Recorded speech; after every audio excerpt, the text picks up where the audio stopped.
Diva Cordia, welcome to this Encounters with Ulysses. My name is Eamonn McKee. I'm the Ambassador of Ireland to Canada, and I'm delighted to be here this evening with some of the great Joycean talent from Canada, coast to coast.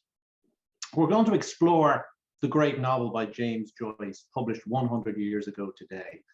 And we're going to do it in a fun way because we've asked several people to come and talk about why they were attracted to James Joyce, and to pick a reading, one of their favorites, and to discuss it as a way into this vast novel about Ireland set on one day, Thursday, 16th of June, 1904. You know, the Ulysses as a book and Joyce as an author still has a power to shock. It's still very relevant to our times. James Joyce describes a character, Stephen Dedalus, who rejects everything in Ireland. He rejects London and the Empire.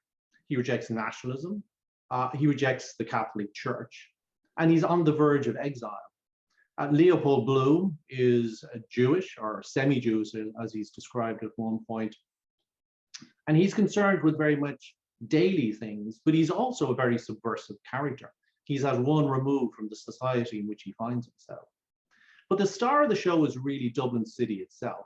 It's a giant mechanism, and we'll explore some of this and how Joyce achieves the life, achieves describing in a way the city of Dublin on one day. And with me to do this, we have representatives from Joycean societies across Canada. And we're going to start off with Montreal. And I'm delighted to be joined by Jamie Solomon from the festival Bloomsday in Montreal. Jamie, welcome to this evening. Thank you. Well, thank you, Eamonn. I'm going to read a passage from Telemachus, the first episode of Ulysses. Stephen Dedalus, Buck Mulligan, and Haynes, an English hibernophile, are staying at the Martello Tower in Sandy Cove. They're inside the tower having breakfast when the old milkwoman arrives. What I like about this passage is it demonstrates why we're still reading Ulysses 100 years later and what makes it so compulsively readable. The doorway was darkened by an entering form. "The milk, sir." "Come in, ma'am," Mulligan said. "Kinch, get the jug." An old woman came forward and stood by Stephen's elbow. "That's a lovely morning, sir," she said. "Glory be to God." "To whom?" Buck Mulligan said, glancing at her. To be sure." Stephen reached back and took the milk jug from the locker. "The islanders," Mulligan said to Haynes casually, "speak frequently of the collector of prepuces." "How much, sir?" asked the old woman. "A quart," Stephen said. He watched her pour into the measure and thence into the jug rich white milk, not hers, old shrunken paps. She poured again a measureful and the tilly. Old and secret, she had entered from a morning world, maybe a messenger. She praised the goodness of the milk, pouring it out. Crouching by a patient cow at daybreak in the lush field, a witch on her toadstool, her wrinkled fingers quick at the squirting dugs. They lowed about her whom they knew, dew-silky cattle. Silk the kine and poor old woman, names given her in old times. A wandering crone, lowly form of an immortal, serving her conqueror and her gay betrayer, their common cuck queen, a messenger from the secret morning, to serve or to upbraid, whether he could not tell, but scorned to beg her favor. "It is indeed, ma'am," Buck Mulligan said, pouring milk into their cups. "Taste it, sir," she said. He drank at her bidding.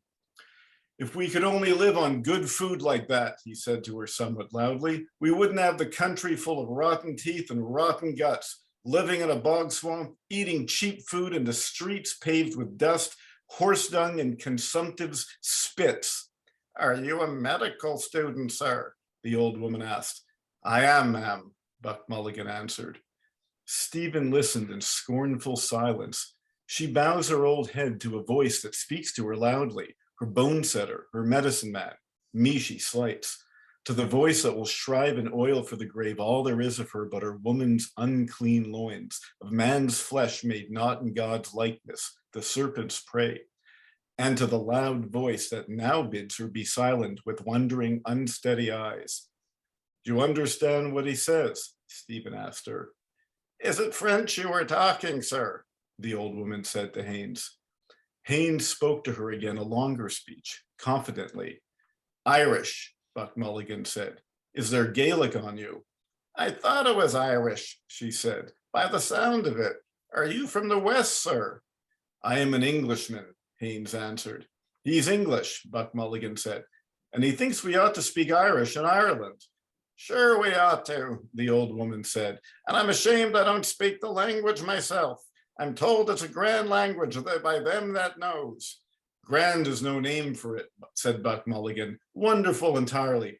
Fill us out some more tea, Kinch. Would you like a cup, ma'am? No, thank you, sir, the old woman said, slipping the ring of the milk can on her forearm and about to go. Haynes said to her, have you your bill? We'd better pay her, Mulligan, hadn't we? Stephen filled again the 3 cups. Bell, sir, she said, halting.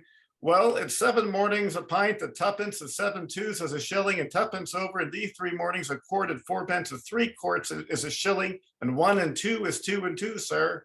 Buck Mulligan sighed, and having filled his mouth with a crust thickly buttered on both sides, stretched forth his legs and began to search his trouser pockets. Pay up and look pleasant, Haynes said to him, smiling. Stephen filled the 3rd cup, a spoonful of tea coloring faintly the thick, rich milk. Buck Mulligan brought up a florin, twisted it round his fingers, and he cried, a miracle! He passed it along the table towards the old woman, saying, ask nothing more of me, sweet. All I can give you, I give. Stephen laid the coin in her uneager hand. Well out 2pence, he said. Time enough, sir, she said, taking the coin. Time enough. Good morning, sir. She curtsied and went out, followed by Buck Mulligan's tender chant. Heart of my heart, were it more, more would be laid at your feet. Well done. That's a wonderful scene because at one level, it's very natural. And yet at another level, it's got all of these different layers. So you have an Irish-speaking Englishman. You have a kind of a stage Irishman in Buck Mulligan. You have a woman who comes in who is part Athena, part Mother Ireland, and part very poor woman. And then you've got Stephen Dedalus, who is in a sense the voice of James Joyce. And there's so many historical layers to it, like the fact that the old woman doesn't speak Irish, which we know is because of the famine. It's a wonderful introduction to the many layers that you can read into the book itself as a whole. And it's also incredibly political in a way. He's talking about, you know, I am the servant of 2 masters. You know, he's going to reject both London and Rome, but in fact, he also rejects Ireland. So in a way, Dedalus is rejecting 3 masters in this piece. And he talks about the cracked looking glass. It's incredibly political. You know, it's a kind of deconstruction of colonialism in a way. Well, it's interesting the way, like, you look at a guy like, I'm not sure Joyce's opinion of why he seems to make anti-Semitism a key feature of British imperialism, you know, the way later on in this chapter, Haynes seemingly out of the blue says, oh, I'm an Englishman as I feel like it. I don't want to see, you know, German Jews take over our country. And then you go to the next chapter and you have this Orangeman, this pro-British Irishman who runs the school where Stephen works, expressing more or less the same kind of sentiment. And then, of course, later on in Cyclops, you see it's not, you know, it's also the Irish nationalists themselves. There's a bit of a horseshoe theory, being put into play here. So yeah, you know, like the political, I mean, even where they're living and why these towers exist to solicit, sort of military history of Ireland and the whole history of Ireland. Well, it comes up in a couple of chapters where Stephen is thinking about the area where they are, you know, the Viking, invaders earlier on, giving the lie to the whole idea of an ethnic Ireland, like the history of movements of people. So yeah, like you read it and it seems relatively simple, like an easier chapter, but when you reread it a bit slowly, there's a lot more going on than is immediately apparent. And of course, what Joyce is doing, he's getting one of the characters moving, because at the end of this, Dedalus leaves the tower and walks off. Goes by the 40-foot, the famous swimming pool, natural swimming pool, where Buck Mulligan goes for a swim, and he kind of leaves them all behind. He eventually gives them the key to the Martello Tower, and then wanders off up Dalkey Avenue to do his first his kind of errand of the day, which is to do a class. So maybe we'll move to Joe then, because Joe, you take it up. Stephen goes off to this private school, to do his revision class in Mr. Deasy's school. And you've picked this as one that you were particularly fond of, even though Mr. Deasy himself is a pretty objectionable character. Yes, he's West Britain, but there's also a very gentle side to Stephen Dedalus helping the student with his homework. So there's a contrast between these two characters. And what was your introduction to Joyce and to Ulysses? I first heard a recording from Radio Telefishern back in the 80s, I think. And that was the first time I'd heard the word come off the page. The sound of Joyce's words spoken aloud were just amazing to me. And then I met Mary Durkin, and the rest is history, as everybody will tell you. So do you want to give us your reading, Joe? I'll just go ahead. In this episode, Stephen Dedalus has left the Martello Tower and has walked to his job teaching at a private school that is owned by the headmaster, Mr. Garrett Deasy. Pardon me. Money is what brings these two together on the morning of June the 16th. A voice in the corridor called, "Hockey!" Quickly they were gone. From the lumber room came the rattle of sticks and the clamor of their boots and tongues. Sergeant, who alone had lingered, came forward slowly, showing an open copybook. His tangled hair and scraggy neck gave witness of unreadiness, and through his misty glasses, weak eyes looked up pleading. He held out his copybook. The word "sums" was written on the headline. "Mr. Deasy told me to write them all out again," he said, "and show them to you, sir." "Can you do them yourself?" Stephen asked. "No, sir." Ugly and futile. Yet someone had loved him, borne him in her arms and in her heart. But for her, the race of the world would have trampled him underfoot, a squashed, boneless snail. Amor matris, the only true thing in life. His mother's prostrate body, the fiery Columbanus in holy bestrode, she was no more. She had saved him from being trampled underfoot and had gone scarcely having been. Sitting at his side, Stephen solved out the problem. "Do you understand now? Can you work the second yourself?" "Yes, sir." "Like him was I. My childhood bends beside me." The sum was done. "It's very simple," Stephen answered. "Yes, sir. Thanks. You had better get your stick and get out with the others." "Yes, sir." "Sergeant!" "Run on, Stephen. Mr. Deasy is calling you." Mr. Deasy came away, stepping over wisps of grass with gaitered feet. "Will you wait in my study for a moment," he said, "till I restore order here." Stale, smoky air hung in the study. A hasty step in the corridor, blowing out his rare mustache, Mr. Deasy halted at the table. "First, our little financial settlement," he said. He brought out his coat, a pocketbook. It slapped open, and he took from it 2 notes and laid them carefully on the table. "2," he said. And now in his strong room for the gold, a sovereign fell bright and new on the soft pile of the tablecloth. "3," Mr. Deasy said, turning his little savings box around in his hand. "These are handy things to have. See, this is for sovereigns. This is for shillings, sixpences, half-crowns, and here crowns. See?" He shot from it 2 crowns and 2 shillings. 3.12, he said. "I think you'll find that's right." "Thank you, sir," Stephen said, gathering the money together with shy haste and putting it all in a pocket of his trousers. "Don't carry it like that," Mr. Deasy said. "You'll pull it out somewhere and lose it. You just buy one of these machines." "Mine would often be empty," Stephen said. "Because you don't save," Mr. Deasy said. "You don't know yet what money is. Money is power. When you have lived as long as I have. But what does Shakespeare say? Put but money in thy purse." "Iago," Stephen murmured.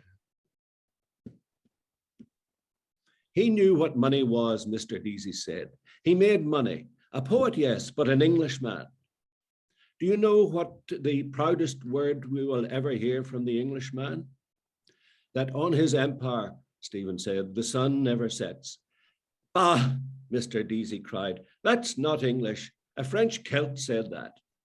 I will tell you, he said solemnly, what is the proudest boast? I paid my way. I never borrowed a shilling in my life. Can you feel that? I owe nothing. Can you? Mulligan, £9, 3 pairs of socks, 1 pair of brogues, ties. Curran, 10 guineas. McCann, 1 guinea. Fred Ryan, 2 shillings. Temple, 2 lunches. Russell, 1 guinea. Cousins, 10 shillings. Bob Reynolds, half a guinea. Kohler, 3 guineas. Mrs. McKernan, 5 weeks' board. For the moment, no, Stephen answered. I knew you couldn't, he said joyously. We are a generous people, but we must also be just. I fear those big words, Stephen said, which make us so unhappy. You think I'm an old fogey and an old Tory, his thoughtful voice said. I saw 3 generations since O'Connell's time. I remember the famine in 46. Do you know that the Orange Lodges agitated for repeal of the Union 20 years before O'Connell did? You Fenians forget some things. I have rebel blood in me too, Mr. Deasy said. We are all Irish, all king's sons. Alas, Stephen said. History is a nightmare from which I am trying to awake. The ways of the Creator are not our ways, Mr. Deasy said. All human history moves towards one great goal, the manifestation of God. Stephen jerked his thumb towards the window, saying, that is God. Hooray, aye, whee! What? Mr. Deasy said. A shout in the street, Stephen answered. Mr. Deasy looked down and held for a while the wings of his nose tweaked between his fingers. Looking up, he set them free. 1, 2, 3, 4, 5, hunt the hare and turn her down the rocky road and all the way to Dublin, Wackford, Dolly-die. Joe, the contrast here is quite astonishing between Daedalus, who really does seem to come very close to James Joyce himself, and Mr. Deasy, who seems to represent all of the kind of the worst qualities of empire, misogyny, colonialism, the narratives of history, and that very famous line, history is a nightmare from which I'm trying to awake. And it's not a long episode, but it has an awful lot packed into it. And Deasy's obsession with money, which we know actually Joyce himself was famously Flahulach. I mean, he just couldn't keep a bob in his pocket. And we see this with Daedalus too, recounting all his debts, But again, there's something profound. Deasy knows that Joyce, or that Daedalus rather, has contempt for him. But Deasy's take on history is pretty warped. I mean, it's mistaken, Oh yeah. Mm-hmm.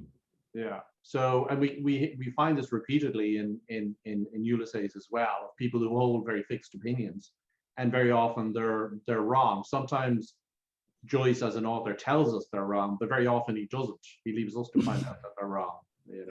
Do you find anything attractive about Mr. Deasy? For the moment, no.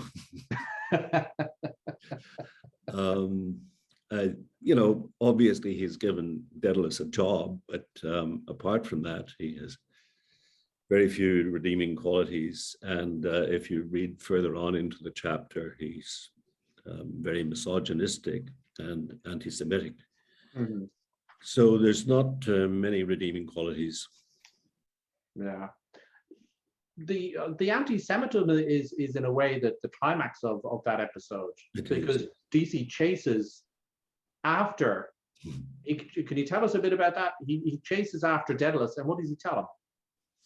Mr. Daedalus, not another letter, I hope. Do you know that Ireland has the distinction of having been the only nation that never persecuted the Jews? Did you know that? No. And do you know why? Because she never let them in, he cried, coughing, a phlegm, cough, ball, because she never let them in. That's it. We never let them in. But of course, we know they let in at least Leopold Bloom. Oh, sorry. The other thing I wanted to mention, because you brought it up, was the mother's love.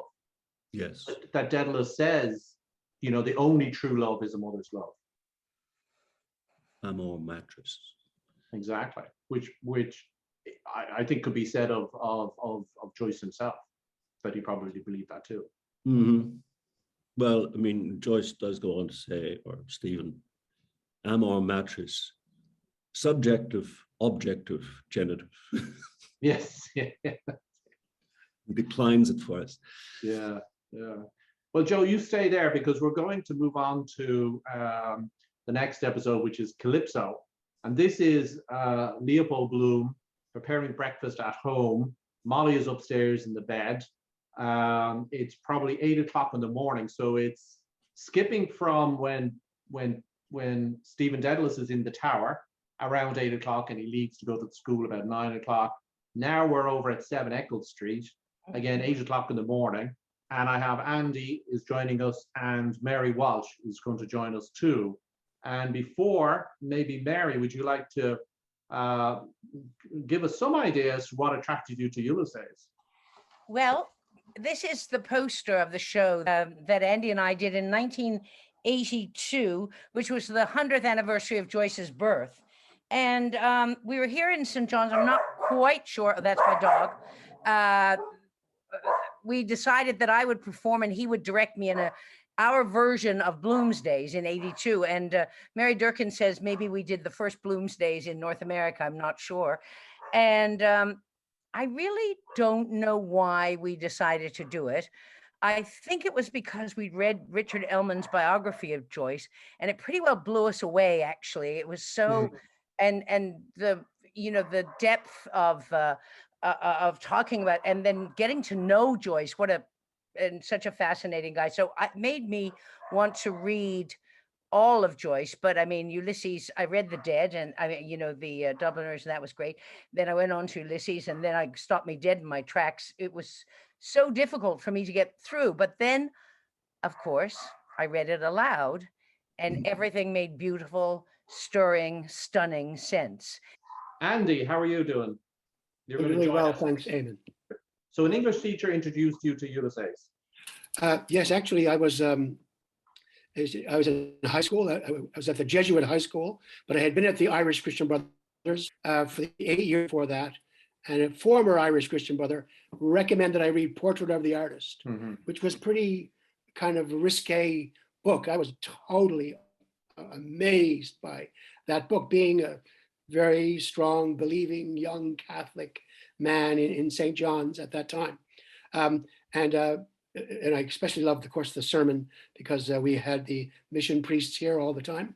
Then when I got older and started hanging out with Mary Walsh, I ended up reading the biography by Ellmann, and then we decided for some reason to do the Bloomsday in June of 1982. And then after that, I went to Toronto in 94, 95, 96, and Mary Durkin, having known Mary before that in the theater scene there, she drew me into her orbit and the Bloomsday on the beaches. Yeah, I mean, you are absolutely right. For a kind of a Christian brother priest to recommend a young man to read Portrait is pretty gobsmacking, to be honest. Yeah, I mean, when I read the book, I mean, the scene in Nighttown and that stuff, I was like, my God, I'd never read anything or heard anything like that before. And it's also true of the book that no matter what age you are when you go back to reread it, you are still taken by its audacity.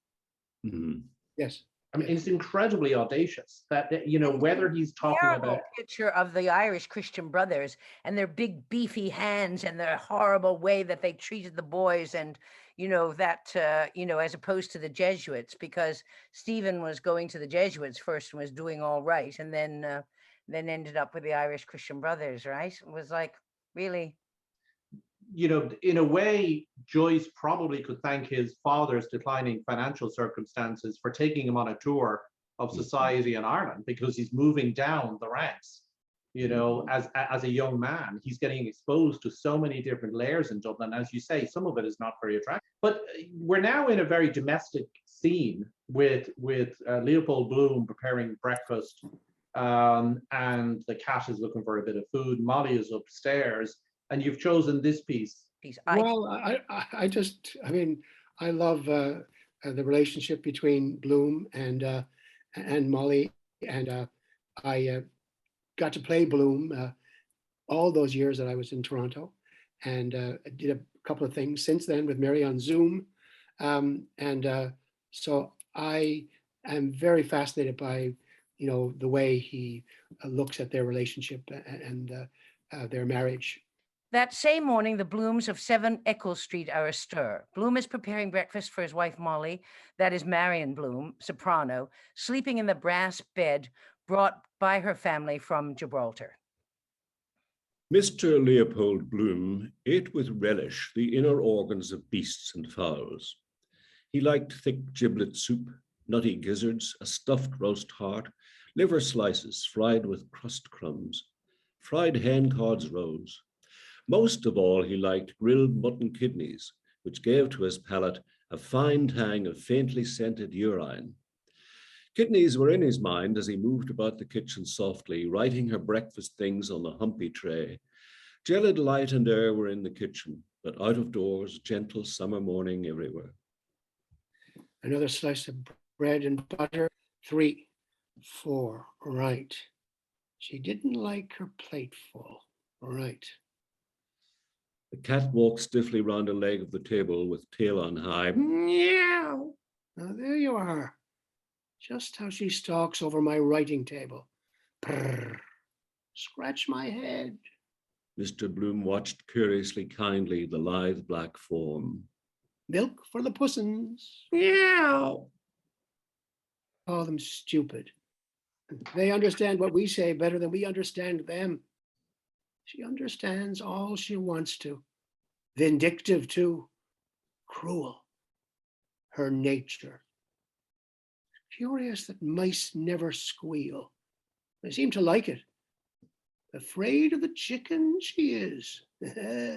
Afraid of the chook-chooks.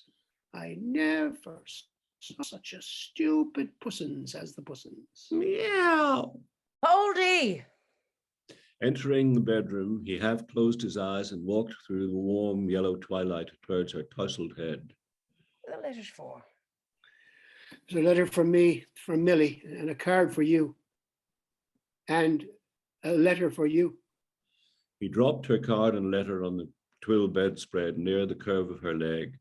Lifting the blind up by gentle tugs halfway, his backward eye saw her glance at the letter and tuck it under the pillow. Hurry up with that tea, I'm parched.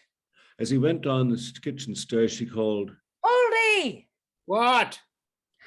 Scald the teapot! On the boil, sure enough, a plume of steam from the spout.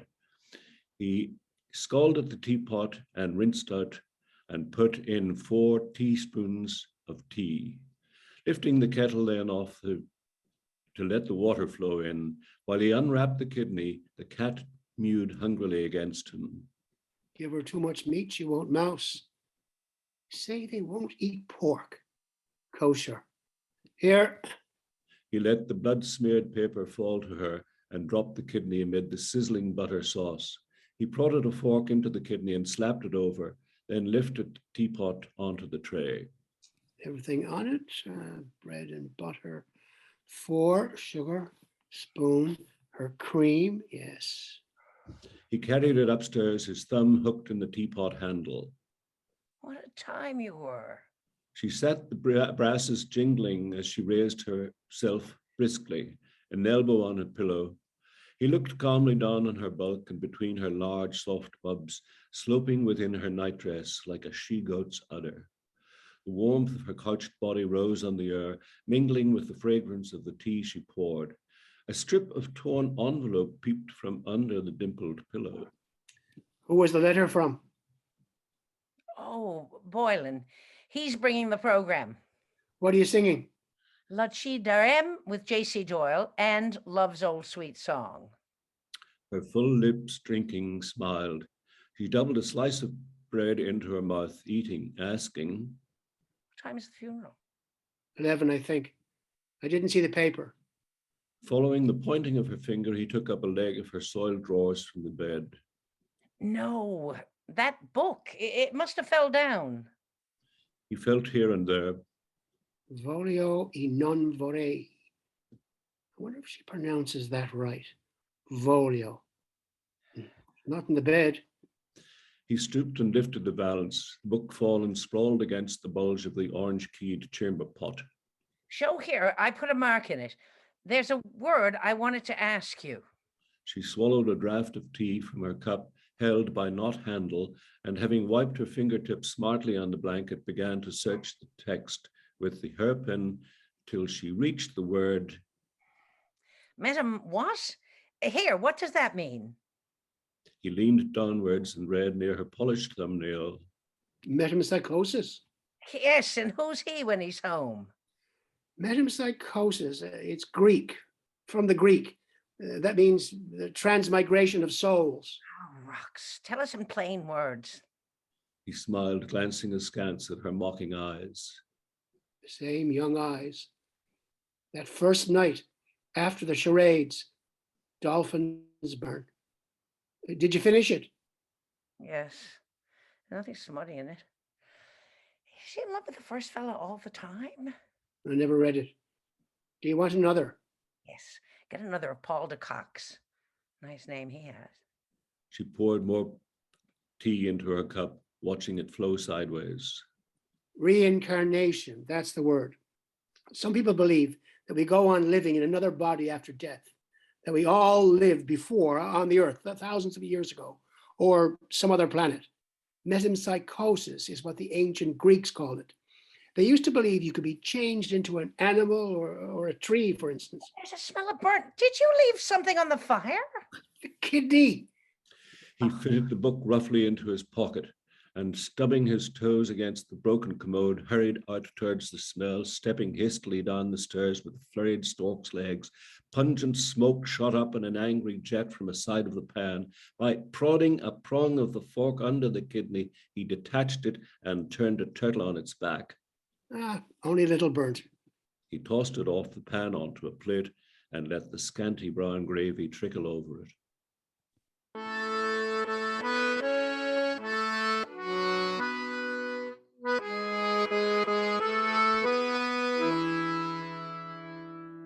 Question.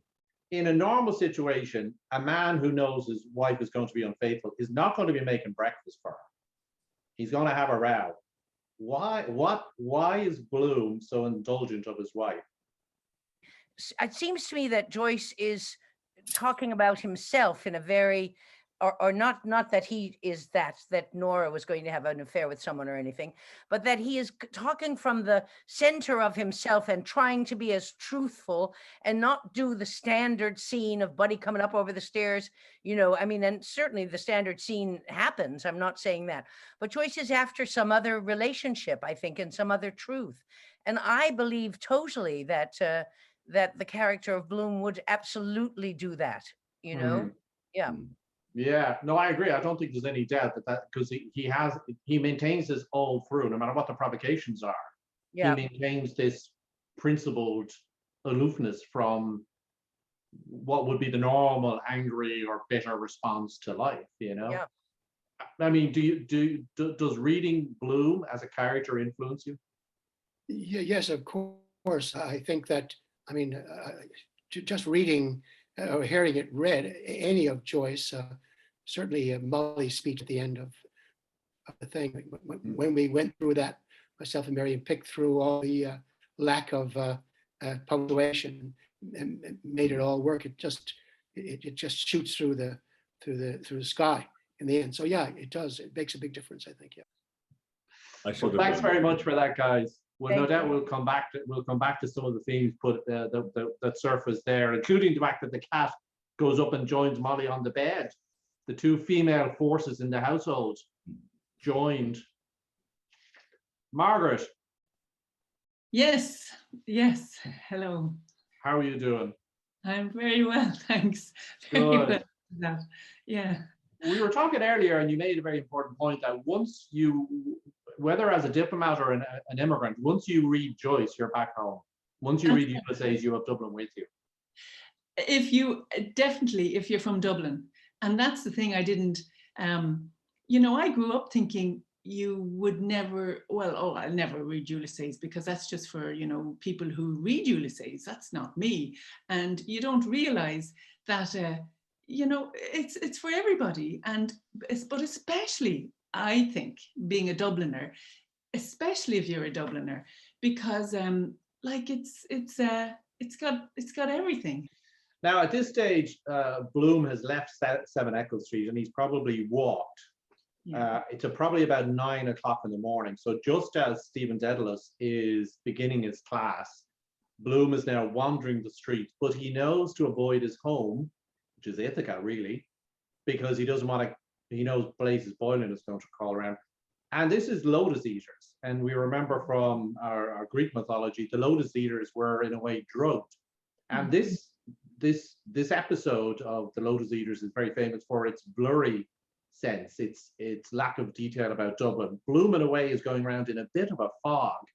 And it was pointed out that once he hits Sir John Rogerson's quay, his pathway is a question mark. It describes a question mark. And then he runs into McCoy, which is the piece that you've chosen. That's right. And that's the thing. He does all this, circuitous route in order to avoid meeting somebody. He even stands across the road looking at the post office before he goes in to make sure nobody can see him. And then sure, as soon as he comes out, he bumps into McCoy. So that's why it's. We've always had that. If you ever tried to keep a secret in Dublin, you'll always come to run into the person you're trying to avoid, But of course, Bloom's trying to avoid for a few reasons. One, he's avoiding running into Blazes Boylan. The second one is he's picking up a letter from a secret admirer. So he's kind of got his own little subterfuge going on. Although, unlike Molly, he probably won't have the courage to consummate it. But then he bumps into McCoy, and all he wants to do is shake him off. That's right. He's just picked up the letter and he's looking for a secret place to open it up. And then he bumps into McCoy and he doesn't know, and there's something stuck in the letter. So he doesn't know yet what it is. And he's trying to figure it out as he's talking to McCoy, and he's distracted because he sees this woman across the road, and the time being the time in 1904, of course, he thinks he might get a little look at her ankle. And that was, a man of his time. He was no different from, what was going on then. And that's distracting him too. So it's, that's why I loved this part, because this bit, it's just the first time we get that lovely, meeting the person in the street. We've had the house before, we've had the, all down earlier at Martello Tower, and now we're out on the street. And McCoy, get rid of him quickly, or take me out of my way. Hate company when you... Hello, Bloom. Where are you off to? Hello, McCoy. Nowhere in particular. How's the body? Fine. How are you? Just keeping alive, McCoy said. His eyes on the black tie and clothes, he asked with low respect, is there any, no trouble, I hope? I see you're... Oh, no, Mr. Bloom said. Poor Dignam, the funeral is today. Ah, to be sure, poor fellow, so it is. What time? A photo it isn't. A badge, maybe. 11, Mr. Bloom answered. I must try to get out there, McCoy said. 11, is it? I only heard it last night. Who was telling me? Holohan, Hoppy? I know. Mr. Bloom gazed across the road at the outsider drawn up before the door of the Grosvenor. The porter hoisted the valise up on the well. She stood still, waiting, while the man, husband, brother, like her, searched his pockets for change. Stylish kind of coat with that roll collar, warm for a day like this. Looks like blanket cloth. Careless stand of her with her hands in those patch pockets, like that haughty creature at the polo match. Women all for caste. until you touch the spot. Handsome is and handsome does. Reserved, about to yield. The honourable Mrs. and Brutus is an honourable man. Possess her once, take the starch out of her. I was with Bob Doran, he's on one of his periodical bends, and what do you call him, Bantam Lions, just down there in Conway's we were. Doran, Lions in Conway's. She raised a gloved hand to her hair. In came Hoppy, having a wet. Drawing back his head and gazing far from beneath his veiled eyelids, he saw the bright fawn skin shine in the glare, the braided drums. Clearly, I can see today. Moisture about gives long sight, perhaps. Talking of one thing or another, lady's hand. Which side will she get up? And he said, sad thing about our poor friend Paddy. What Paddy? I said. Oh, poor little Paddy Dignam, he said. Off to the country. Broadstone, probably. High brown boots with laces dangling. Well-turned foot. Oh, what is he foostering over that change for? Sees me looking, eye out for the other fella, always good fallback, 2 strings to her bow. Why, I said, what's wrong with him, I said. Proud, rich, silk stockings. Yes, Mr. Bloom said. He moved a little to the side of McCoy's talking head, getting up in a minute. What's wrong with him, he said. He's dead, he said, and faith, he filled up. Is it Paddy Dignam? I said. I couldn't believe it when I heard it. I was with him no later than Friday last, or Thursday, was it, at the Arch? Yes, he said, he's gone. He died on Monday, poor fellow. Watch, watch, silk flash, rich stockings white, watch. A heavy tramcar honking its gong, slewed between. Lost it. Curse your noisy pug nose. Feels locked out of it. Paradise in the Perry. Always happening like that. The very moment. Girl in Eustis Street hallway. Monday was it, settling her garter. Her friend covering the display of esprit de corps. Well, what are you gaping at? Yes, yes, Mr. Bloom said after a dull sigh. Another gone. Oh, one of the best, McCoy said. The tram passed. They drove off towards the loop line bridge, her rich gloved hand on the steel grip. Flicker, flicker. The lace flare of her hat in the sun. Flicker, flick. Wife well, I suppose, McCoy's changed voice said. Oh yes, Mr. Bloom said, tip-top, yeah, thanks. He unrolled the newspaper baton idly and read idly. What is home without plum trees, potted meat? Incomplete. With it, an abode of bliss. My missus has got an engagement. At least it's not settled yet. Valise tack again. By the way, no harm, I'm off that, thanks. Mr. Bloom turned his large lidded eyes with unhasty friendliness. My wife too, he said. She's going to sing at a swagger affair at the Ulster Hall, Belfast, on the 25th. Well, that's so, McCoy said. Glad to hear that, old man. Who's getting it up? Mrs. Marion Bloom, not up yet. Queen was in her bedroom eating bread and no book. Blackened court cards laid along her thigh by sevens. Dark lady and fair man. Cat furry, black ball, torn strip of envelope. Love's old, sweet song comes love's old. The night before Larry was stretched, a bunch of the boys got together, a bit in their sacks too they fetched, and they sweated their duds till they rizzed.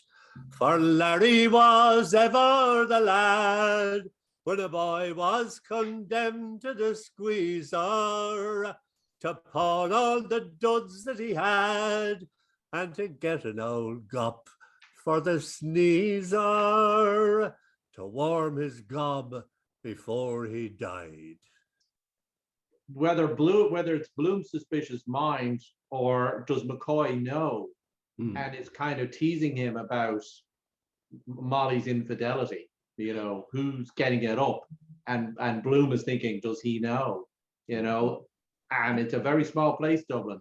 Exactly, because remember, the population was so much smaller. I mean, that's why they kept running into one another during the day. Yeah. But yeah, it's a very good, even if they don't know, we think, does McCoy know? Is Bloom thinking that McCoy might know? Because when something's happening, you think everybody's talking about it. And Bloom is very conscious about, how he appears in the world. Like he's always, thinking, are my buttons closed, or are my trousers clean, or Yeah. And I think he's very much a man of his time, even though he would be at the time probably called a feminist, like making the tea for his wife, picking up her lotion. He goes off after this, he goes off up to the chemists to try and, get her lotion. He picks a book up for her. Yeah. And then McCoy himself is not only does he know about Dignam's death, he's telling Bloom how he found out about it. So it's like stories within stories. He can't stop talking, and you get that again and again in the book, these characters that just keep rapiding on. They just, and of course, because it's Lotus Eaters, it's all about flowers. His name for the secret admirer is Henry Flower. He talks about the shamrock. He's got the secret flower in the letter and so on. So again, it's how Joyce is weaving the Greek legend into all the little parts of that particular episode. That's right. All that kind of narcotic stuff that makes you, it's all to do with the mind, altering the mind. Yeah. And he even uses sunlight and shadow as kind of flickering. And would you get in Dublin? That kind of stuff, that sunlight. He's a sunny side of the street, dark side of the street. Yeah. Great. Thanks so much, Margaret and Kevin too, for coming in there. Yeah. Now, we have Gerard, and we're doing Heydays, the funeral of Mr. Dignam. Gerard. Hi. How did you start? How did you first encounter Ulysses? Well, it was as an actor. Mary's Toronto Bloomsday celebrations, and she hired me as a Stephen Dedalus in the early years, and I later went on to play Bloom. And so that's how I came about it, was as an actor. Right. So Mary Durkin again, all roads leading to Mary Durkin, who we'll get to eventually. But anyway, the funeral is a set piece here, and it's obviously it's the kind of the first moment of, it's the first part of the action, as it were, for Bloom's day after the breakfast. He's going to this funeral. He has to be there at the home of the bereaved by about 11 o'clock to join the cortege. And of course, it's based on Hades in Homer's epic, when Odysseus goes down to Hades to get some advice. So we are talking about death memorials. We're talking about the buried Irish heroes, in the same way as Odysseus meets the great heroes of his time down in Hades, the dead warriors from Troy. Leopold Bloom himself is heading off towards Glasnevin, where Daniel O'Connell is buried, and Parnell and so on. So again, we have a lot of historical references, but we also have Leopold, as well as Simon Dedalus, by the way, catching a sight of Stephen Dedalus while they're in the cortege. So you have the first kind of glancing encounter between the two main characters, Leopold Bloom and Stephen Dedalus. What attracted you about this piece? Well, it's really just Bloom's, the comical observations of death and graveyards and religious beliefs and so on. And then that's juxtaposed to the very painful memory of his son Rudy's death. And the way he kind of drifts in and out of that, and the way we do as human beings, graveyards especially are, bring lots of things to mind. And funerals are often inexplicably places where comedy arises. I mean, it's not unusual to find yourself laughing at a funeral, but that's the great thing about Bloom, is that he's an everyman, and I think any man could see parts of themselves in Bloom. Yeah. And of course, they go from essentially Tritonville Avenue right across the whole. They cut right across the centre of Dublin to get to Glasnevin on the cortege. So this this cortege is a very important final journey, as funerals are in Ireland. Funerals are very public affairs, actually. Mr. Bloom entered the creaking carriage and sat in the vacant place. All watched a while through their windows, caps and hats lifted by passers. Respect. The carriage swerved from the tram track to the smoother road. Mr. Bloom at gaze saw a lithe young man clad in mourning, a wide hat. "There's a friend of yours gone by, Dedalus," he said. "Who?" "Your son and heir." "Was that Mulligan cad with him? His feet as the catus?" "No," Mr. Bloom said. "He was alone." "Oh, he's in with a low-down crowd. That Mulligan is a contaminated bloody double-eyed ruffian by all accounts. His name stinks all over Dublin. But with the help of God and his blessed mother, I'll write a letter one of those days to his mother or his aunt or whatever she is, that'll open her eye as wide as a gate. I'll tickle his catastrophe, believe you me. I won't have her bastard of a nephew ruin my son." He ceased, full of his son. He's right. Something to hand on. If little Rudy had lived, see him grow up, hear his voice in the house, walking beside Molly in an Eton suit. My son, me in his eyes. Strange feeling it would be, from me. Just a chance. Must have been that morning in Raymond Terrace. She was at the window, watching the two dogs at it by the wall of the Cease to Do Evil, and the sergeant grinning up. She had that cream gown on with the rips she never stitched. Give us a touch, Poldy. God, I'm dying for it. How life begins. Got big then, had to refuse the Greystones concert. My son inside her. I could have helped him on in life, I could. Make him independent. Learn German too. The carriage heeled over and back, their four trunks swaying. "A pity it didn't keep up fine," Martin Cunningham said. Mr. Dedalus, peering through his glasses towards the veiled sun, hurled a mute curse at the sky. "It's as uncertain as a child's bottom. Oh, we're off again." A stifled sigh came from under Mr. Power's hand. "Poor Paddy. I little thought a week ago when I saw him last that I'd be driving at him like this. He's gone from us." "As decent a man as ever wore a hat," Mr. Dedalus said. White horses with white-fronted plumes came round the rotunda corner, galloping. A tiny coffin flashed by. "In a hurry to bury. A mourning coach." "Sad," Martin Cunningham said. "The child." The dwarf's face. Mauve and wrinkled like little Rudy's was. Dwarf's body weak as putty, in a white-lined deal box. Our little beggar baby. Meant nothing. Mistake of nature. If it's healthy, it's from the mother, if not the man. Better look next time. "Poor thing," Mr. Dedalus said. "It's well out of it." The mutes shouldered the coffin and bore it through the cemetery gates. All walked after. Mr. Bloom walked unheeded along his grove by saddened angels, crosses, broken pillars, family vaults, stone hopes praying with upcast eyes, old Ireland's hearts and hands.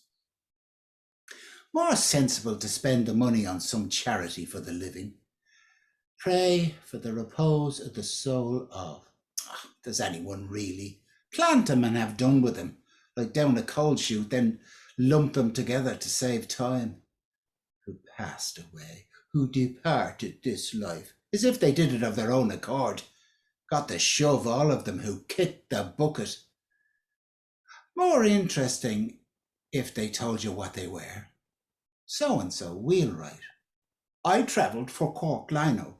I paid 5 shillings in the pound. Or a woman's with her saucepan. I cooked good Irish stew. Entered into rest, the Protestants put it. Old Dr. Murrens, the great physician, called him home.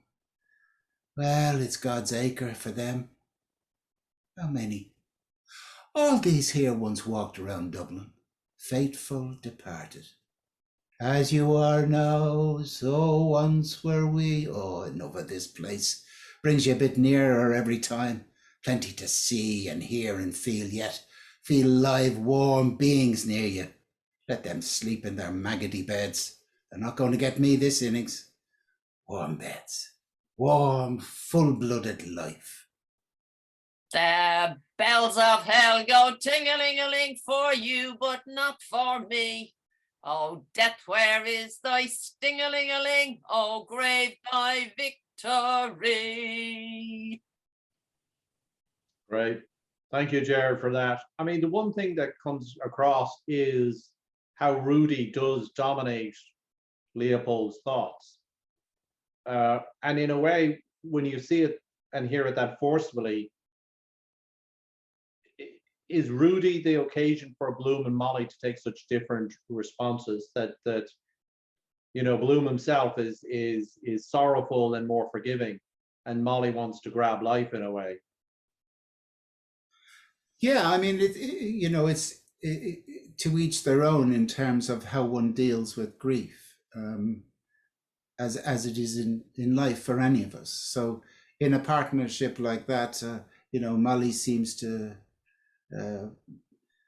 strive for more life, and even though Bloom in himself talks about warm, full-blooded life, and he does in his imagination and his perambulations around the place, of course, everything is of interest to him, whether it's a woman's ankle or a display in a butcher's window. It's just such an extraordinary gift as a piece of writing, in that I'm not aware of any other piece of writing in which we get to actually live inside somebody's emotions and feelings so fully. Mm-hmm. Mm-hmm. As we do. Obviously Molly's monologue at the end is a similar journey, and it's so plainly human, both of these characters, that you can't help but feel sympathetic towards them, but not only that, to actually share their humanity and our own in reading it. And that's, to me, is the the wonderful attraction of Bloom. But with Bloom we feel the pain, we feel the joy, we feel the comedy, we feel all of those things.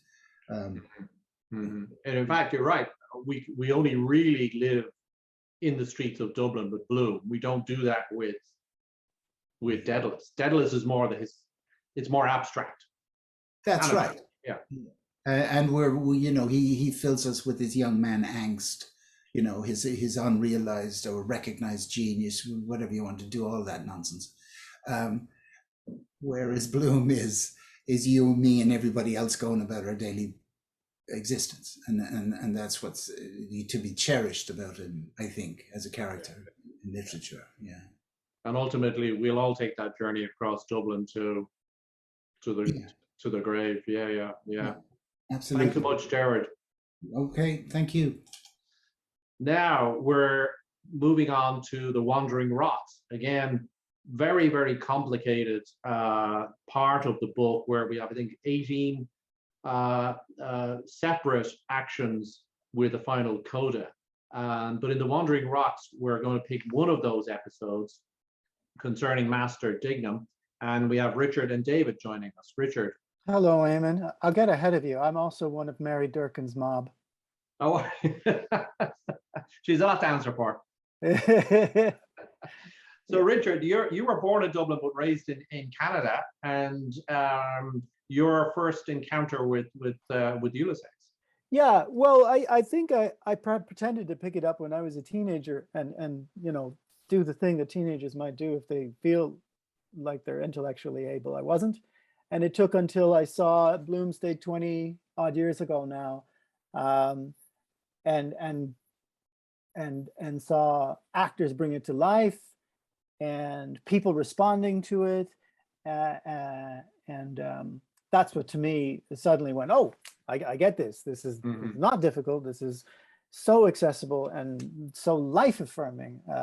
So I fell in love with that there, and then got drafted into the Anna Livia Players, and then I've been stuck in ever since. David, you're also in Toronto, and your first exposure to Ulysses? Well, I just recall as a young child seeing a copy of the book on my mother's bookshelf, and I presume it probably found its way there through her father, who came to Canada in the 1920s from Ireland, and so it was always a presence here in Toronto. Probably about 10 years ago, maybe more. I attended the Toronto Bloomsday Festival as just as an audience member, and I was immediately taken with as Richard said, how much the language came to life when it was spoken by actors. And then I was fortunate about 5 years ago to join the festival itself and taking part in it. It's been a delight ever since. Great. Well, now, Richard and David, you've picked a very small scene, but a very evocative scene. So Master Dignam has been more or less thrown out of the house of mourning, where his family are all having cups of tea and crying. Much to his relief, yeah. Yeah, much to his relief. He's been kicked out. So he's sent off on an errand very, very far away from Tritonville Road, where the house is, off to Mangan's butcher shop in the middle of Dublin, where he's to pick up some pork steaks. And he leaves Mangan's at about 3:15.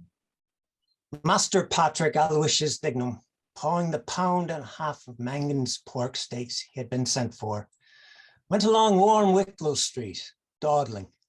Oh, it was too bloom and dull sitting in the parlour with Mrs. Stower and Mrs. Quigley and Mrs. McDowell, and the blind down they all at their sniffles and sipping sups of the superior tawny sherry Uncle Barney brought from Tunney's.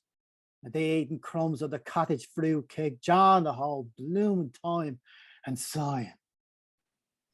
Master Dignam walked along Nassau Street, shifted the pork steaks to his other hand. His collar sprang up again, and he tugged it down. Bloomin' stud was too small for the buttonhole of the shirt. Bloomin' into it. He met schoolboys with satchels. Oh no, I'm not going tomorrow either. Stay away till Monday. Did they notice I'm in mourning? Uncle Barney said he'd get it into the paper tonight. Then they'd all see it in the paper and read my name printed and Pa's name. His face got all grey instead of being red like it was. There was a fly walking over it up to his eye. The scrunch that was when they were screwing the screws into the coffin, and the bumps when they were bringing it downstairs. Pa was inside it. Ma was crying in the parlour, and Uncle Barney telling the men how to get it round the bend. Big coffin it was, and high and heavy looking. How was that? The last night Pa was built, he was standing on the land there bawling out for his boots to go out to Tony's for to boots more. And he looked butty and short in his shirt. Never see him again. Death, that is. Pa is dead. My father is dead. He told me to be a good son to Ma. I couldn't hear the other things he said, but I saw his tongue and his teeth trying to say it better. Poor Pa.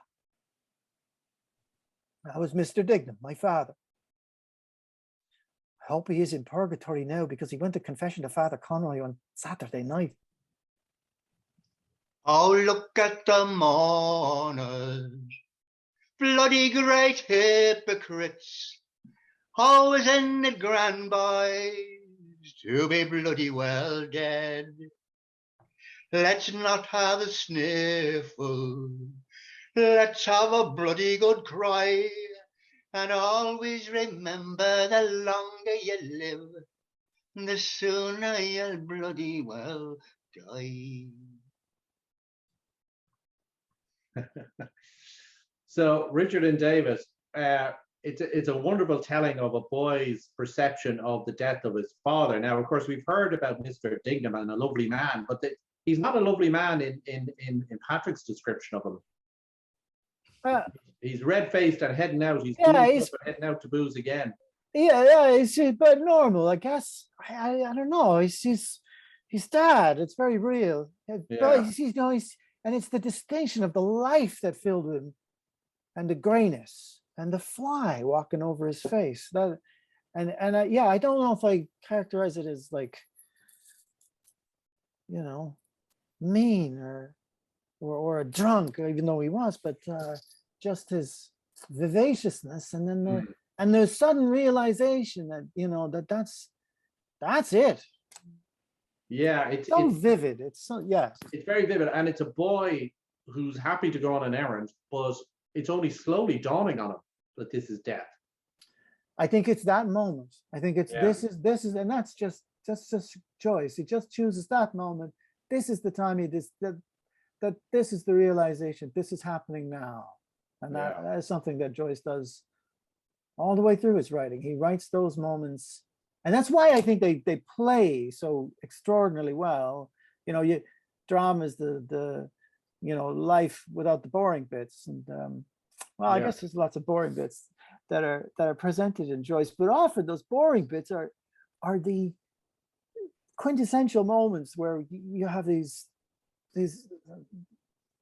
illuminations, or the thoughts. The big thoughts. And the way he says he's planning to get the day off school because it's a Thursday, stretch it to Friday, and I'll go to school on Monday. And I like it. Yeah, I like also his little joke at the end where he's saying I hope that that he's in purgatory now because he only went to Father Cornelius. That's a few days ago. There's a lot that could have happened in those few days. Well, there you go. The best thing you could hope for is that he's in purgatory. Yes. Oh yeah. Great. Thanks, guys. Okay. Thank you. We're now going to have Catherine Hughes, who will do a piece from the episode called Nausicaa, where Bloom reminisces about Molly. And Bloom is he's on Sandymount Strand. He's been back in Tritonville Avenue with the Dignams, kind of helping them with their insurance and their affairs. He's there for about 2 hours, and about 8 o'clock he heads off to Sandymount Strand. He has a very voyeuristic episode with Gertie McDowell, but he does think back on Molly. My favorite scene, this scene, finds Bloom aware of Molly's infidelity. And after having an erotic encounter of his own with Gertie McDowell, he recalls his first consummating physical encounter with Molly. It's a vivid account that demonstrates how much he still loves and longs for her, and how present he was that day. Funny, my watch stopped at 4:30. Was that just when he did. Into her, she did. Done. Well, I had that. Not the same, but Bailey light flashing. Hill of Hoth. All quiet on Hoth now, where the rhododendrons. I am a fool, perhaps. He gets the plums and I get the plum stones. Love, lie, and be handsome, for tomorrow we die. How many years is it now? Up there on the head of Hoth, she and me. This time of year. Below us, bay sleeping sky. Pillowed on my coat she had her hair. Earwigs in the heather scrub. My hands under her nape. You'll toss me all. Oh, wonder. Cool, soft with ointments. Her hand touched me, caressed. Ravished over her I lay, full lips, full, open, kissed her mouth. Young life. Soft, warm, sticky, gum jelly lips. Flowers her eyes were. Take me, willing eyes. She lay still. Wildly I lay on her, kissed her eyes, her lips, her stretched neck beating. Her woman's breasts full in her blouse of nun's veiling, fat nipples upright. All yielding, she tossed my hair. She kissed me. I was kissed. Kissed. She kissed me. Me. And me now.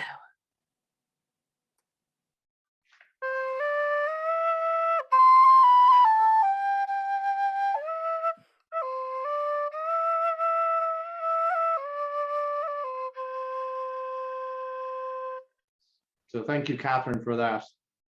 The next episode is Cyclops. Now, in Greek mythology, of course, Odysseus has been trapped in a cave with the Cyclops, who is progressing to eat all of his crew, and he must escape with the remainders.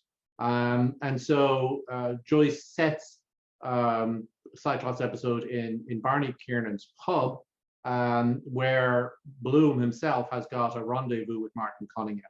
But the Cyclops is the citizen, and the citizen, in a way, is a kind of a political Frankenstein. He's a creation of all of the cliches of Irish nationalism.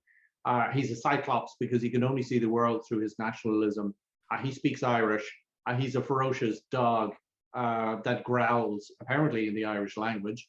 And he is, because he's one-eyed, he's obviously a Cyclops, but of course the one eye is also a very powerful image. Odin, the sun god Ra, Balor of the evil eye in Irish mythology, for example. So the Cyclops is both powerful and frightening, but he's also only one-eyed. And the encounter in the pub is a wonderful kind of collection of and dismissal of all the cliches of Ireland. In a way, it almost reads like an Instagram account when he has these lists and lists of places in Ireland and scenes from Irish history. But at the end of the day, it's a confrontation between kind of ferocious nationalism and what Bloom brings to it, which is his antidote, love. And for this, we are joined by Richard, David, Daniel, Kevin, I should say Daniel Gilverin, Kevin Kennedy, Joe is back, Joe Allen, and Desmond Ellis are going to do the reading from Cyclops.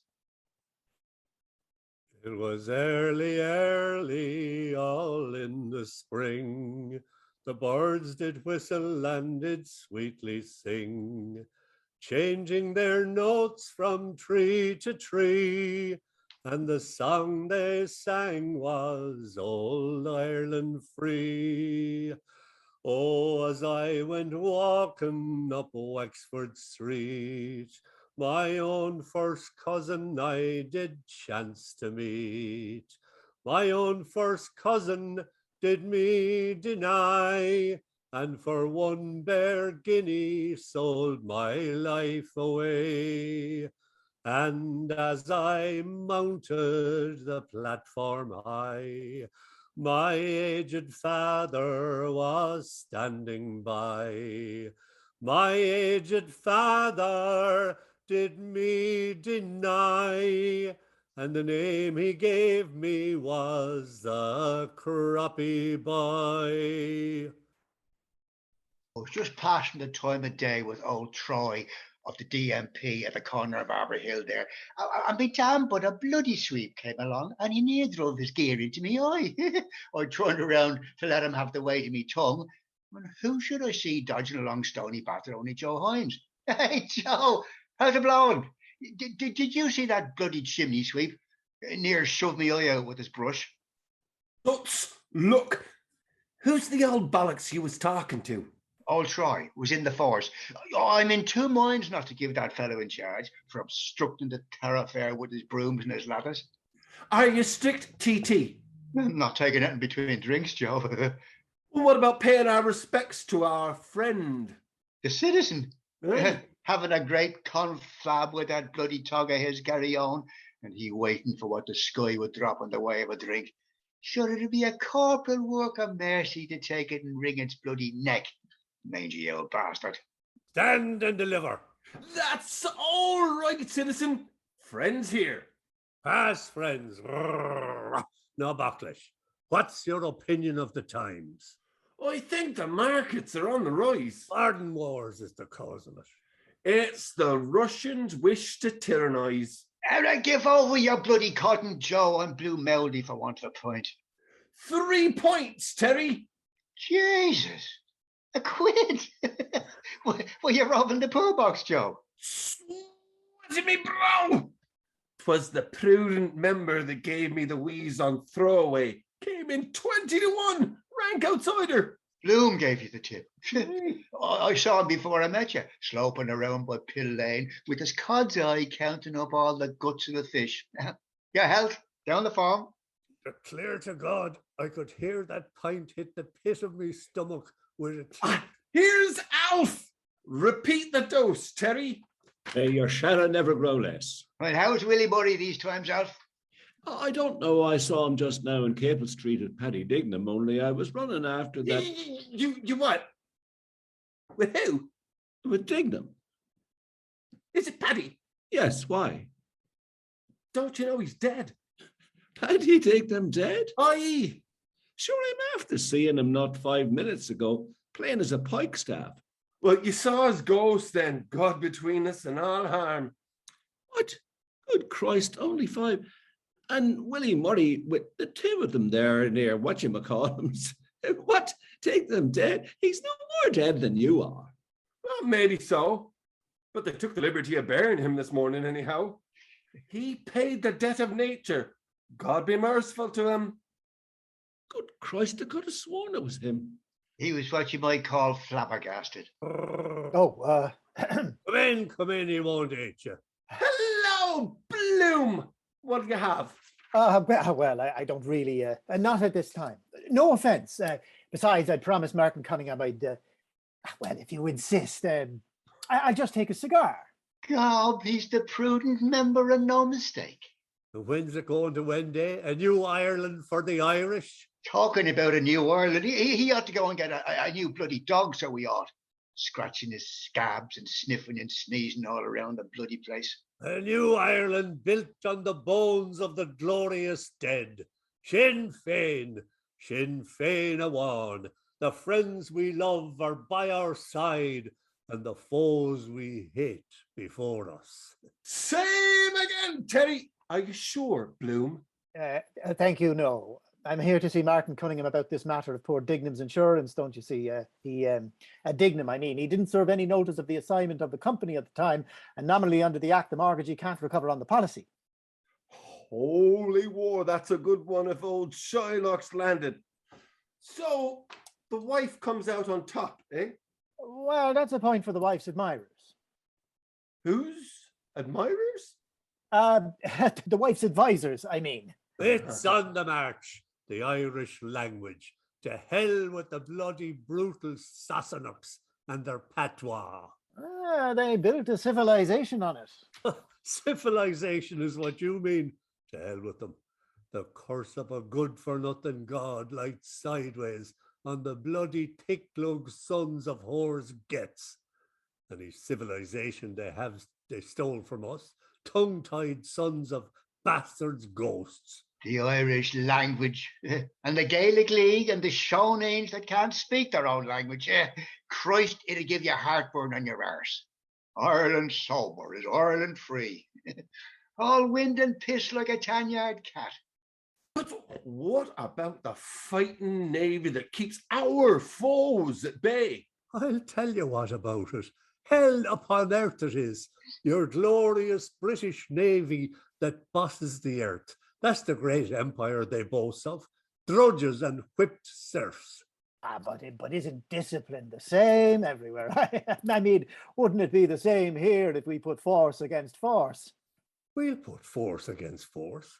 We have our greater Ireland beyond the sea. They were driven out of house and home in the Black 47. Aye, they drove out the peasants in hordes. But those that came to the land of the free remember the land of the bondage, and they will come again and with a vengeance, the champions of Kathleen ni Houlihan.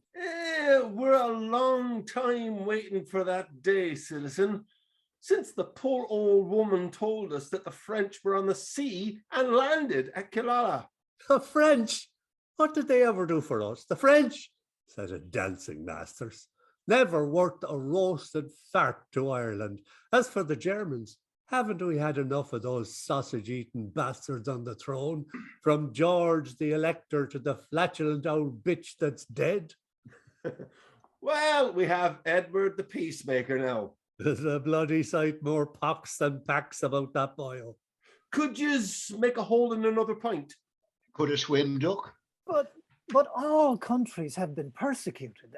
The history of the world is full of it, perpetuating national hatred among nations. But do you know what a nation means? A nation is the same people living in the same place. By God, then, if that's so, I'm a nation, for I'm living in the same place for the past 5 years. What is your nation, if I may ask? Ireland. I was born here, Ireland. There, shove us over some more drink here. And I belong to a race too that is hated and persecuted, also now. This very moment, this very instant, robbed, plundered, insulted, persecuted. Are you talking about the New Jerusalem? I'm talking about injustice. Right. Stand up to it then, with force, like men. But it's no use, I say. It's no use. Force, hatred, history, all that. That's not life for men and women, insult and hatred. Everybody knows it's the opposite of that that's really life. What? Love. But I mean the opposite of hatred. I must go now. If Martin comes, tell him I've gone round to the courthouse to look for him and I'll be back in a second then. I must go now. New apostle for the Gentiles, universal love. Well, isn't that what we're told? Love your neighbour. Love? That chap, beggar me neighbour is his motto. Love Maria, he's a nice pattern of a Romeo and Juliet. I know where he's gone. He's gone to collect his own shekels on throwaway. This is that white-eyed kaffir that never backed a horse in anger in his life. Here's Cunningham, the man that'll tell you all about it. Where's Bloom? He said he'd be here. He's off defrauding widows and orphans. Now, what is he, for God's sake? A Jew, a Gentile, or a Holy Roman, or a swaddler? What the hell is he? Simple enough. A Hungarian Jew born in Ireland. That's the new Messiah for Ireland. Ireland of saints and sages. Well, they're still waiting for their Redeemer. For that matter, so are we. And every male that's born, they think it might be their Messiah. And every Jew is in a tall state of excitement, so they say, till he knows if he's a father or a mother, expecting every moment will be his next. Oh my God, you should have seen him before that son of his was born. Dead now, of course. Dithering like it was him that was pregnant. Do you call that a man? I wonder, did he ever put it out of sight? Well, a son was born, anyway. And who does he suspect? It's a wise child that knows his own father. God, there's many a true word spoken jest. Martin, I was just round the courthouse looking for you. I hope I'm not... No, we're ready. My courthouse, my eye, and his pockets hanging down with gold and silver. Cute as a shithouse rat. Mean bloody scut. Standards to drink itself. Devil is sweet fear, all for number one. 3 cheers for Israel. Better sit down on the parliamentary side of your arse, for Christ's sake, and don't be making a public exhibition of yourself. Mendelssohn was a Jew, and Karl Marx, and Mercadante, and Spinoza, and the Savior was a Jew, and his father was a Jew. Your God. He had no father. Let's get out of here. Who's God?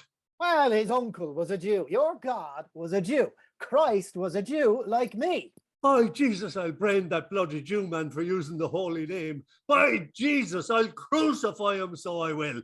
Give us that biscuit box there. Stop that. Where that's enough. is he till I Enough murder trouble. him? Get up there, Bloom. Hold on there, Drive off, Jarvie. Did I kill him or what? After him, Gary. After him, boy. Oh, Jesus, there's always some bloody clown or other kicking up bloody murder about bloody nothing. God, but it turned the porter sour on your good, so it would. And the last we saw was the bloody car rounding the corner, an old sheep face on it gesticulating, and the bloody mongrel after it with his lugs back for all he was bloody well worth to tear him limb from limb. You never saw the like of it in all your born puff. I'm off. I'll be in for the last gospel. Then lo, they beheld him, even him, Ben Bloom Elijah, amid clouds and angels, ascend to the glory of the brightness at an angle of 45 degrees over Donohue's and Little Green Street, like a shot off a shovel. God save Ireland, said the heroes. God save Ireland, said they all. Whether on the scaffold high or the battlefield we die, well, what matter when for Erin dear we fall? Great job, guys. Well done. That was a fantastic ensemble piece. I could almost taste the pints and hear the gossip and the backstabbing. It was fantastic. I tell you what also brings out, this is the one moment when Leopold is a genuine Odysseus.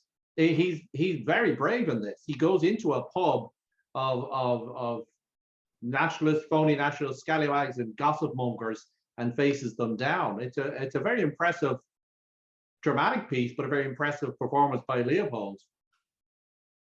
Yeah, I think that's right. I mean, I think there's also something about him that's very uneasy in the company of men generally. I think he relates towards women much better, and he's very awkward, and it's an awkwardness that's picked up on. I think there's like the nationalism is shot through, and then the anti-Semitism is far more present in that chapter than we've actually included, and we included quite a bit. But there's also the sense that he's not one of them. He's not one of the lads. He can't hang with the banter. He isn't good at telling a story particularly. He's got a head full of knowledge, but the way he expresses it, you know, one of them says at one point, "Oh, teach our grandmother to suck eggs," you know, like, or milk ducks. That's what it is. But he has a very uneasiness about that, and that's something they also pick up on him. And yeah, it's a very good point, because he's not a man's man, but you know, he's prepared to take them on in a way. He's not going to let them get away with this. You know, particularly it's very brutal. Like, what nation are you? You're not one of us. Although he even at that moment he wants to turn it away from a confrontation personally and address something he feels is unjust. Yeah. So, Kevin, when you're channeling the citizen, what do you feel? Because he's a very ferocious character and very certain of his opinions. Well, having played in pubs quite a lot during my life, I've met the citizen many times. I call a Saturday night patriot. You know, he's singing God Save Ireland on Saturday night and watching English soccer on Sunday morning. Oh, yeah, I've met him many times. Yeah. And Desmond, again, that kind of tight circle in Dublin of people, they all know each other, you know, and who's telling who what. He is the observer. I mean, he's not a particularly nice fellow. I don't think he's. He likes the guys. He likes his pint, and if there's a row, he will start it, but he'll be out the back door before they actually come to blows. I think. But yes, like Kevin, we've met him. Yeah, and we all know as well that when you're in a pub like that, never be the first one to leave. God knows what they'll say about you, whether you're Jewish or not. Well, thank you all for that. I mean, after this, and we don't have a piece from us, we're going to move towards the end. I mean, Bloom and Stephen make their way around, and they end up in Nighttown. They finally come together and they have various conversations, and that's where there's the father-son kind of dynamic going on when Telemachus and Odysseus, Stephen and Leopold kind of meet. Stephen comes back to 7 Eccles Street for a cup of cocoa and then goes. Bloom goes upstairs to be with Molly. And then we have the very famous monologue from Molly. So Mary, you're going to join us at this point. Hello. All roads seem to lead to you, Mary. You have been invoked like the great Penelope, to whom we all wend our way, and here we are. Yeah, I just realized I have a lot to answer for. Getting people hooked on Ulysses, it becomes an addiction. So yeah, Well, no, not at all. We should say a hearty. I was going to say Gurumila Malgut, but I don't want to sound like the citizen. I'm going to say a hearty thank you. You seem to be the oracle of for all Joyceans in Canada. So no. There hadn't been a Bloomsday in Toronto, and it took. I mean, it was. It's taken a while before. Bloomsday is now really well known worldwide. I mean, it's just grown in popularity every year. It's amazing. I think Bloomsday and Ulysses is more popular now than it ever was. It's like, it's huge internationally. Huge. Oh, absolutely. I mean, I've seen it in the last few years, the Bloom Festival and the number of events that embassies are doing around the world. I mean, it's totally just out there, you know, I also think too, as the world becomes more urbanized, that also has a whole other, Ulysses also has a whole other appeal, because yes, it is about the city of Dublin, but it's the life of any city. It's got that the whole interconnectedness of people, and which he does so extraordinarily well. Yeah. Now, of course, Molly is the Penelope character. She looms over the whole book. You know, Leopold has wandered around Dublin. He's had his own odyssey, and he finds himself back with her. But Joyce leaves the last word to Molly in that very famous soliloquy with, I think, about 8 sentences, very little punctuation, a kind of a stream of consciousness as she's falling to sleep and memories assail her. But it is rightly very famous. Well, you know, I think it's the most extraordinary piece of writing. The fact that, you know, Joyce, a male writer, could write something like that at the beginning of the 20th century is phenomenal. The idea that he actually could, I mean, when I read it, I mean, it's completely the mind, the psyche, I identify with it completely as a woman. I think we probably owe a huge debt to Nora Barnacle. My sense is that Nora must have opened up her heart, her mind, her soul, her being to him, and that infuses the soliloquy. I don't know how else you could do it. I mean, yeah, you mentioned before as well that in a way you can read kind of a mythic woman, almost like a Bridget character in it as well. That he is he's picked that up from Nora, this kind of almost mythic epic.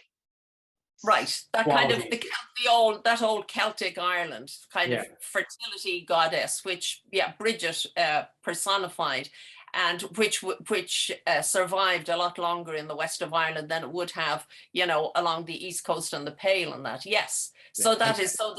There's a whole richness and a whole otherworldliness that I think that Nora, you know, opened to him, because as somebody who grew up and was educated, you know, in Dublin, that wouldn't have been part of his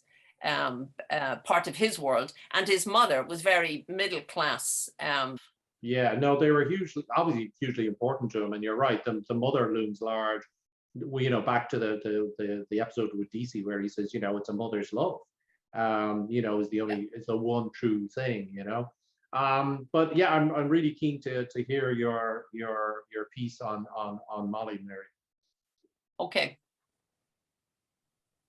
Is the last rose of summer left blooming alone? All her our lovely companions are faded and gone. No flower of our kindred, no rosebud is nigh to reflect back our blushes and give sigh for sigh. Oh, well, goodbye to me sleep for this night, anyhow. I hope he's not going to get in with those medicals, leading him astray to imagine he's young again. Coming in at 4 in the morning, it must be. Squandering money and getting drunker and drunker. Oh, I'll knock him off that little habit tomorrow. First, I'll look at his shirt, you see, or I'll see if he has that French letter still in his pocketbook. I suppose he thinks I don't know. Deceitful men, all their 20 pockets aren't enough for their lies. Why can't you kiss a man without going and marrying him first? You sometimes love to wily when you feel that way. So nice all over you, you can't help yourself. I wish some man or other would take me sometime and kiss me in his arms. There's nothing like a kiss, long and hot down to your soul. Almost paralyzes you. Then I hate that confession when I used to go to Father Corrigan. He touched me, Father. And what harm if he did? Where? And I said, on the canal bank, like a fool. But whereabouts on your person, my child? On the leg? Behind? High up, was it? Yes, rather high up. Was it where you sit down? Yes. Oh, Lord, couldn't he just say bottom right out and have done with it? And what did he want to know for when I'd already confessed it to God? You know, I'd like to be embraced by one in his vestments and the smell of incense off him like the Pope. Besides, there's no danger with the priest if you're married. Oh, move over your big carcass out of that for the love of Mike. Listen to him. The winds that waft my sighs to thee, oh, so well may he sleep and sigh, the great suggester, Don Poldo de la Flora. I suppose there isn't in all creation another man with the habits he has. Look at the way he's sleeping there at the foot of the bed. Gosh, nobody understands his cracked ideas but me.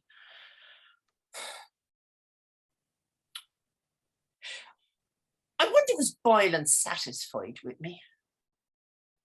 One thing I didn't like was him slapping me behind going away in the hall, though I laughed. I'm not a horse or an ass, am I? I think he made them a bit firmer, sucking them like that so long. He made me thirsty. Titties, he calls them. Stiff the nipple gets for the least thing. They're supposed to represent beauty, placed up there like those statues in the museum. Are they so beautiful?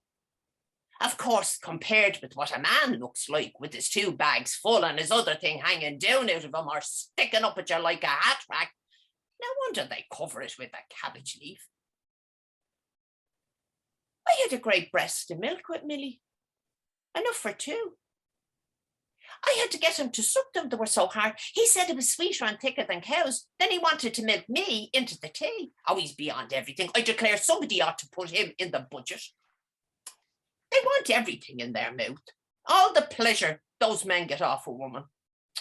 Oh, Lord, I wish he was here or somebody to let myself go with. I feel fire inside me.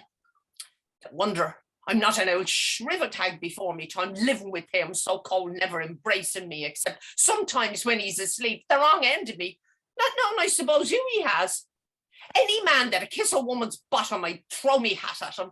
After that, he'd kiss anything unnatural, where we haven't one atom of any kind of expression in us. No. I suppose they're just getting up and shining out, combing out their pigtails for the day.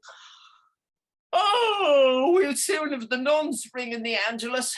Oh, better lower this lamp. Get up early and go down to Lamb's and get them to send up some flowers about the place. I love flowers. I would love to have the whole place swimming in roses. God in heaven, there's nothing like nature. The wild mountains, then the sea and the waves rushing, then the beautiful country with fields of oats and wheat and all kinds of things, and all the fine cattle going about that would do your heart good to see. Rivers and lakes and flowers, all sorts of shapes and smells and colours. Nature it is. As for them saying there's no God, I wouldn't give a snap of me 2 fingers for all their learning. Why don't they go and create something, I often ask them, atheists or whatever they call themselves. Go and wash the cobbles off themselves first. Who was the first person in the universe before there was anybody that made it all? Who? Ha, that they don't know. Neither do I, so there you are. They might as well try and stop the sun from rising tomorrow. The sun shines for you, he said. The day we were lying among the rhododendrons on Holt Head, in the grey tweed suit and the straw hat. The day I got him to propose to me, yes. First, I gave him the bit of seed cake out of my mouth.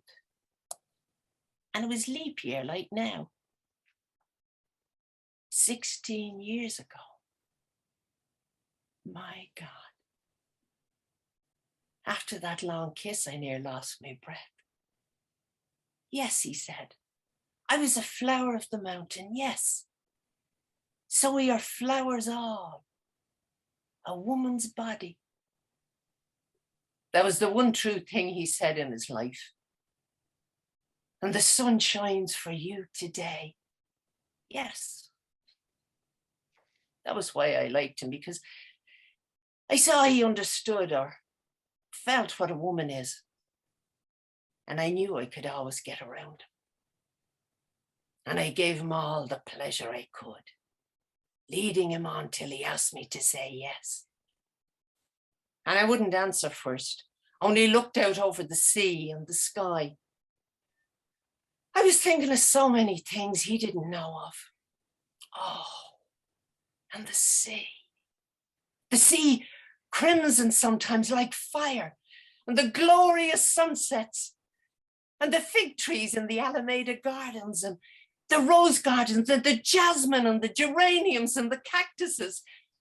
And Gibraltar as a girl, where I was a flower of the mountain, yes. When I put the rose in my hair like the Andalusians used. Or shall I wear red? Yes. And how he kissed me under the Moorish wall. And I thought, as well him as another. And then I asked him with my eyes to ask again, yes. And then he asked me, would I? Yes, to say yes, my mountain flower. And first I put my arms around him, yes. And drew him down to me so he could feel my breasts all perfume. Yes. And his heart was going like mad. And yes, I said, yes, I will. Yes.